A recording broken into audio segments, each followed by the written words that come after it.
एक बार की बात है, एक लड़का था। उसका नाम सबल था, जो नगर में रहता था। वह अपने जीवन से बहुत निराश था। उनकी निराशा का कारण यह था कि वह अब तक अपने जीवन में कुछ नहीं कर रहा था। उसके माता पिता उसे ताने मारते थे कि आपके सभी मित्र कुछ न कुछ कर रहे हैं, लेकिन आप अभी भी घर बैठे हैं। दोस्तों के बीच भी अक्सर उनका मजाक उड़ाया जाता था। वह कहीं जाता तो लोग उससे पूछते कि आप क्या कर रहे हैं। उसे ये बताने में भी शर्म आ रही थी। वह कुछ नहीं कर रहा था। धीरे धीरे उसने रिश्तेदारों से मिलना जुलना कम कर दिया और लोगों से मिलना भी बंद कर दिया। वह ज्यादातर समय घर पर ही रहता है। वह अकेला रोता है और भगवान को कोसता है और अपनी किस्मत को दोष देता है। अब उसे अपना जीवन बोझ लगने लगा था। कभी कभी वह सोचता कि कब वह कुछ करने के योग्य बनेगा, और फिर वह सोचता कि जिंदा रहने से अच्छा मर जाना है। एक दिन वह अपने नगर की एक गली से गुजर रहा था। तभी उसने देखा कि एक उपदेशक दुखों और परेशानियों पर उपदेश दे रहा है। वह भी उसी भीड़ में सबसे पीछे बैठ गया और गुरु के प्रवचन सुनने लगा। उपदेशक कह रहा था, दुख एक शिक्षक की तरह है जो हमें जीवन की सच्चाई दिखाता है और हमें जीने का सही तरीका सिखाता है। आप चाहें तो जिंदगी जीना भी सीख सकते हैं। गुरु जी उपदेश दे रहे थे कि तुम चाहो तो कुछ भी हासिल कर सकते हो, और अगर चाहो तो एक कोने में बैठकर रो सकते हो। इन सभी बातों को सबल ध्यान से सुन रहा था, लेकिन शिक्षक की यह बातें पसंद नहीं आई। उसने खड़े होकर कहा कि कुछ भी सिखाने से दुआख दूर नहीं होता। इसमें केवल दर्द होता है। दुख की पीड़ा अनंत है। ऐसा लगता है कि इसके बाद कुछ होने वाला नहीं है। इससे कुछ भी फर्क नहीं पड़ता है। इसके सामने तो मौत भी छोटी लगती है। उपदेशक ने कहा, फिर तुम्हारा दुख क्या है? सबल ने उसके सामने अपनी सारी व्यथा सुनाई और पूछा, मेरे दुख का कोई उपाय है तुम्हारे पास? यह सुनकर शिक्षक मुस्कुराए और बोले, तुम उस दिन मेरे पास आओ जब आपके जीवन में वास्तविक दर्द हो। मैं आपकी समस्या का समाधान अवश्य करूंगा। यह कहकर गुरु वहां से चला गया। सबल ने सोचा, कहीं मेरा दुख नकली तो नहीं है? क्या मैं जिस दर्द से गुजर रहा हूं वह नकली है? मेरा दुख कोई नहीं समझ सकता। जब माँ बाप नहीं समझते तो गुरु क्या समझेगा? उनके दुखों से व्यथित होकर सबल ने एक फैसला लिया कि अब वह कुछ करेगा। सबल ने एक छोटा व्यवसाय शुरू किया, पर उसे सफलता नहीं मिल रही थी। लेकिन उसके घर वाले पूछते हैं कि क्या वह कुछ कोशिश कर रहा है। वह अपने व्यवसाय में लगा रहा और धीरे धीरे उन्हें सफलता मिलने लगी। फिर उसने गति पकड़ी और केवल 3 साल के अंदर ही वह एक बड़ा बिजनेसमैन बन गया। अब सबल के आसपास ऐसे कई लोग थे जो उसकी परवाह करता था, जो उससे प्यार करता था। अब उनके परिवार के सदस्य भी उसकी तारीफ करते नहीं थक रहे थे। दिन ब दिन उसके मित्रों की संख्या बढ़ती जा रही थी। अब वह अपनी जिंदगी से बहुत खुश था। उनके कुछ दोस्तों ने उन्हें सलाह दी कि जब आप एक बड़ा बिजनेसमैन बनकर बहुत खुश हैं, तो सोचिए आपको कितनी खुशी होगी अगर आप इस शहर और इस राज्य के सबसे बड़े बिजनेसमैन बन जाते हैं। कितने लोग आपसे जुड़ना चाहेंगे, आपकी कितनी बड़ी ख्याति होगी, और स्वयं राजा भी आपसे दोस्ती करना चाहेंगे और जरूरत पड़ने पर ही आपसे पैसे उधार लेंगे। दोस्तों की यह बात सबल के मन में घर कर गई। अब वह और पैसे कमाने की कोशिश करने लगा, लेकिन उसे यह सब बहुत ही जल्दी चाहिए था। वह समय बर्बाद नहीं करना चाहता था। उनका अधिकांश समय इन चीजों को प्राप्त करने में घलाने लगा। इसलिए वह ऐसे काम करने लगा जो सही नहीं था। उसने बड़ा उधार लेना शुरू कर दिया। उसके दोस्तों से पैसे की मात्रा और अधिक मुनाफा कमाने के लालच में वह अपने माल में मिलावट करने लगा। उसने अन्य व्यापारियों के खिलाफ भी साजिश रची और उन्हें डराया धमकाया। जैसा उसके दोस्त कहते थे वैसा ही करता था। वह इन तरीकों से ज्यादा पैसा कमा रहा था, पर अब उसके जीवन में पहले जैसा चयन न था। उनके मन की शांति गायब हो गई थी और वह रात को सो नहीं पाता था। वह हंगामे में रहता था। वह सब कुछ पाकर भी उन्हें किसी चीज में सुख नहीं मिल रहा था। एक दिन सबल अपनी गाड़ी में कहीं जा रहा था। तभी रास्ते में उन्हें उपदेशक का आश्रम दिखाई दिया। वह रुका और गुरु के पास जाकर बोला, संत, आपने मुझे मेरे पास आने के लिए कहा था। जब मेरे जीवन में सच्चा दुख आता है, अब मैं बहुत दुखी हूं कि मेरी नींद हराम हो गई है। मुझे कहीं भी शांति नहीं मिल रही है। इस प्रकार सबल ने अपनी सारी समस्याएं गुरु को बता दी। गुरु ने कहा, जब तुम पहली बार मुझसे मिलने आए थे तब भी तुम किसी दुख में थे। आपने उस दर्द से क्या सीखा? सबल ने कहा कि सिर्फ सोचने और चिंता करने से कुछ नहीं होता। आपकी दृष्टि को सच करने के लिए यह कार्रवाई करता है, और सिर्फ काम करने से कुछ नहीं होता, परिणाम भी मिलना चाहिए। जब आपको लगता है कि आपका लक्ष्य हासिल नहीं होने वाला, तब राह में चाहे कितनी भी मुश्किलें आ जाएं, मन कितना भी निराश क्यों ना हो, कितना भी लगता हो कि अब कुछ नहीं होने वाला है, तभी विश्वास करें मैं जो भी कर रहा हूं उसमें अवश्य सफल होऊंगा। लोग केवल सफल लोगों का सम्मान करते हैं। कोई कितना भी अच्छा क्यों ना हो, वह हमेशा लोगों की नजरों में बोझ बने रहते हैं। यह सब सुनकर उपदेशक मुस्कुराया और बोला, जब आपके पास है तो यह वास्तविक दुख नहीं है। अपने जीवन में वास्तविक दुख आए तब मेरे पास आओ, मैं उसे ठीक कर दूंगा। सबल ने जाते समय साधु को सोने के सिक्कों से भरा घड़ा भेंट किया। घड़े को देखकर गुरु ने कहा कि यह मेरे किसी काम का नहीं है, उस पेड़ के नीचे गड्ढा खोद कर गाड़ दो। सबल ने घड़े को पेड़ के नीचे दबा दिया, जैसा कि गुरु ने बताया, और वहां से चला गया। कुछ दिनों से कारोबार ठीक चल रहा था, लेकिन व्यापार के गलत तरीके के कारण धीरे धीरे उसे व्यापार में घाटा होने लगा। उसकी सारी दौलत धीरे धीरे खत्म होने लगी, और एक दिन ऐसा भी आया जब उसके पास कुछ भी नहीं बचा और उस पर कर्ज का बोझ चढ़ गया था। परंतु वह निश्चिंत था, क्योंकि उसने अपना सारा कर्ज अपने दोस्तों से लिया था। उसने सोचा कि उसके दोस्त बुरे वक्त में उनके साथ खड़े रहेंगे, लेकिन ऐसा कुछ नहीं हुआ। जैसे ही बुरा वक्त आया, दोस्त पहले उससे कर्ज मांगने लगे। अगर उसने कर्ज नहीं लौट आया, उन्होंने उसे जान से मारने की धमकी भी दी। उनके सभी शुभचिंतक और प्रियजन उससे दूर हो गए। उसके दोस्त जो उसके साथ मस्ती किया करते थे, अब उससे दूर भाग रहे थे। उसका परिवार उसकी गलतियां और कमियां गिनने लगा। उनकी सारी संपत्ति नीलाम कर दी गई और उसके पास कुछ भी न बचा। जब उसने अपने पिता से मदद मांगी, पिता ने कहा कि मेरे पास थोड़ी सी संपत्ति है, मैं तुम्हारी मां को क्या कहूंगा अगर मैं तुम्हें दे दूं। यह संपत्ति हमारा अंतिम उपाय है। सबल के मन में गहरा दुख छा गया। उसके आसपास कोई नहीं था जो उनके दुख को समझ सके, जो उसे संभाल सके। जनता के इस विश्वासघात के कारण वह अंदर से टूट चुका था। वह सोचने लगा कि अब जीने का क्या मतलब है, अब मौत ही मेरा सहारा है। वह आत्महत्या करने के लिए पहाड़ी पर जा रहा था। तब से उसे याद आया कि उस शिक्षक ने उससे कहा था, मेरे पास आओ जब तुम्हारे जीवन में वास्तविक दुख हो। सबल गुरु के पास गया और अपनी सारी व्यथा सुनाई, आंखों में आंसू लिए।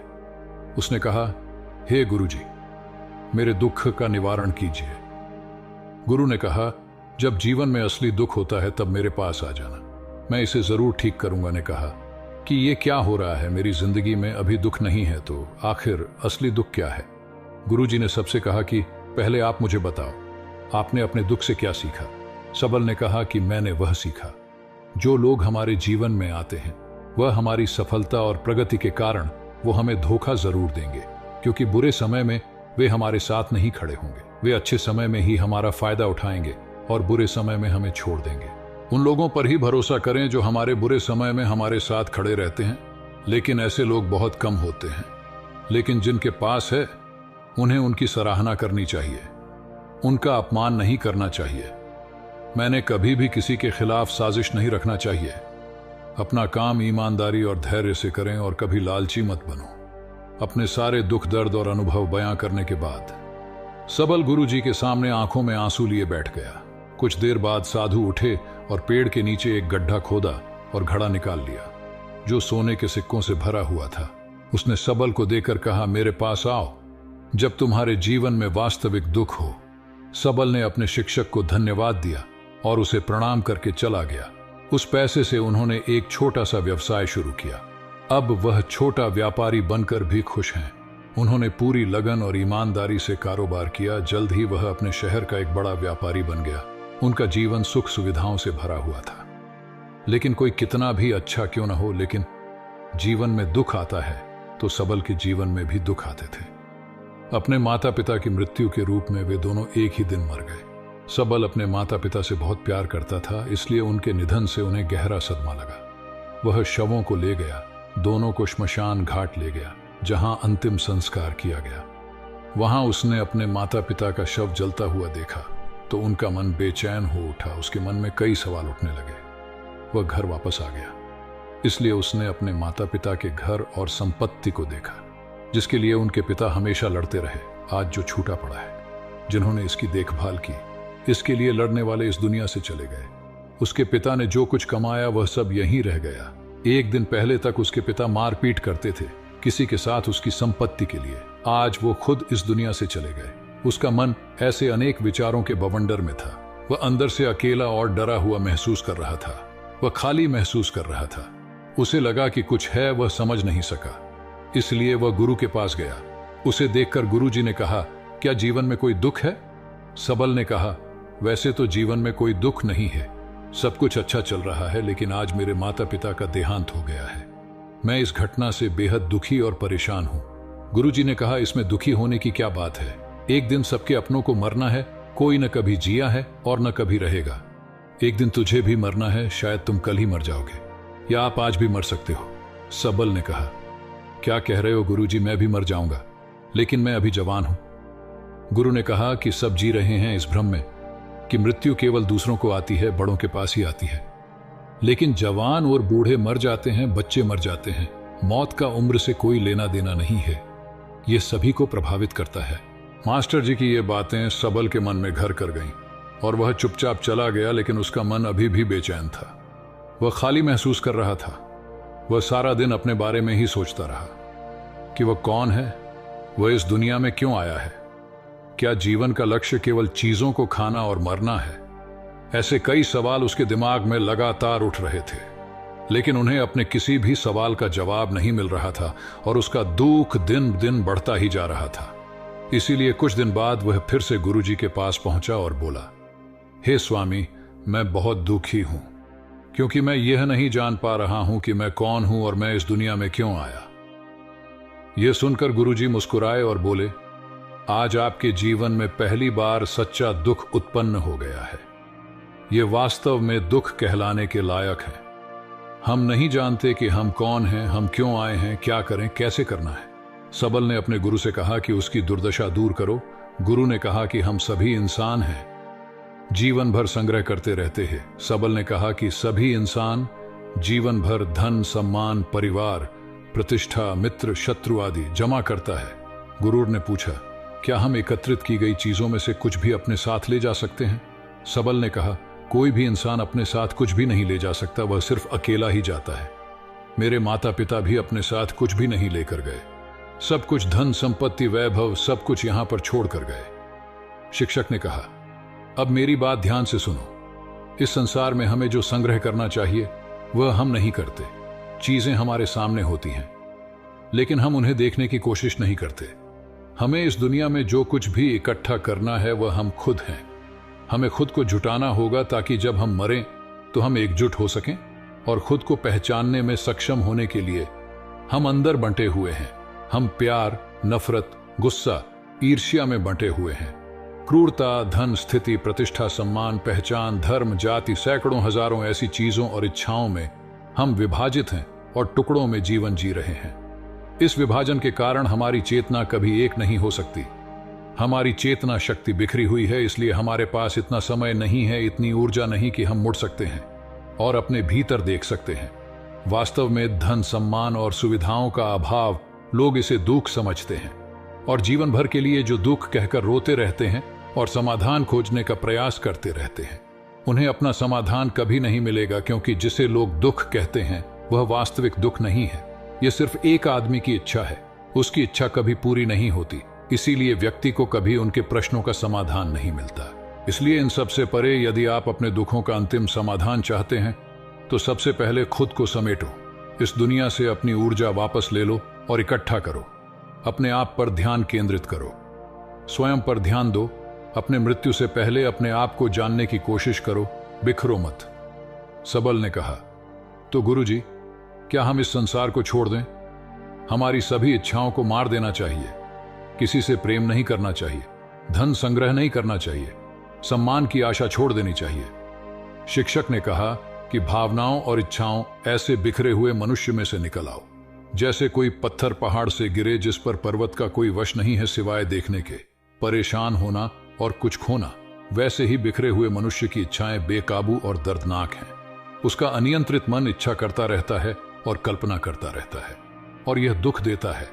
लेकिन जब एक व्यक्ति अपने मन को एकत्र करता है तो वह जो कुछ भी करता है वह उसके नियंत्रण में होता है। फिर उसकी इच्छा से इच्छाएं भी उत्पन्न होती हैं। सबल ने कहा कि आपने मेरे असली दुख का समाधान कर दिया। आपका बहुत बहुत धन्यवाद। अब से मैं खुद को समेटने, खुद को तराशने की कोशिश करूंगा। गुरुजी ने कहा कि मानव शरीर में बहुत ऊर्जा और शक्ति है, लेकिन यह फालतू के कामों में बटा हुआ है, बेकार की बातों में लगा हुआ है। ये एक बहुत ही शक्तिशाली मशीन की तरह है। एक बच्चे के हाथ में रखा जा रहा है और वह बिना सोचे समझे अपनी शक्ति बर्बाद कर रहा है और बिना किसी नियंत्रण के। इसीलिए इस शक्ति पर ध्यान दें, अपनी चेतना और इससे इकट्ठा करें। सबल को अपने प्रश्नों का उत्तर मिल गया। उसने अपने गुरु का शुक्रिया अदा किया और चुपचाप चला गया। दोस्तों, उम्मीद है आपको यह कहानी पसंद आई होगी। अगर आपको यह कहानी पसंद आई हो तो अपने दोस्तों और परिवार के साथ जरूर शेयर करें।